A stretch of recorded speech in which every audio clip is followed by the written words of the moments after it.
Phone tapping కేసులో కేసీఆర్ ని SIT అధికారులు విచారణకు పిలిస్తే బీఆర్ఎస్ నాయకులు గగ్గోలు పెడుతున్నారని విమర్శించారు ప్రభుత్వ విప్ ఆది శ్రీనివాస్. కేసీఆర్ ఏమైనా దైవాంశ సంభూతుడా, మానవాతీతుడా అని ప్రశ్నించారు. తప్పు చేసే ఎంతటి వారైనా చట్టం ముందు నిలబడాల్సిందేనన్నారు. చరిత్రలో ఎంతో మంది ముఖ్యమంత్రులుగా చేసిన వాళ్ళు జైలు ఉచ్చలు లెక్కబెట్టారని గుర్తు చేశారు ఆది శ్రీనివాస్.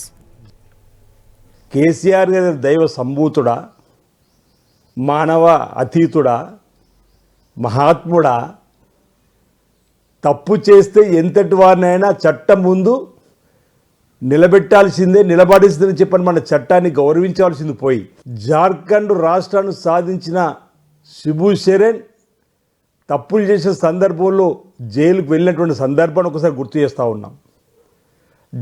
జయలలిత గారు ముఖ్యమంత్రిగా ఉన్నప్పుడే తనపై వచ్చిన ఆరోపణలో తప్పులు తేలి చట్టం తను జైలు పంపించినటువంటి సందర్భాన్ని గుర్తు చేస్తూ ఉన్నాం.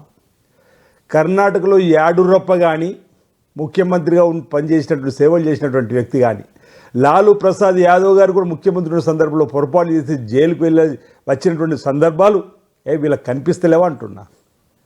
సకల జనుల సమ్మెతో ఎంతోమంది యువకుల అమరుల త్యాగ ఫలితం మన ప్రత్యేక తెలంగాణ రాష్ట్రం.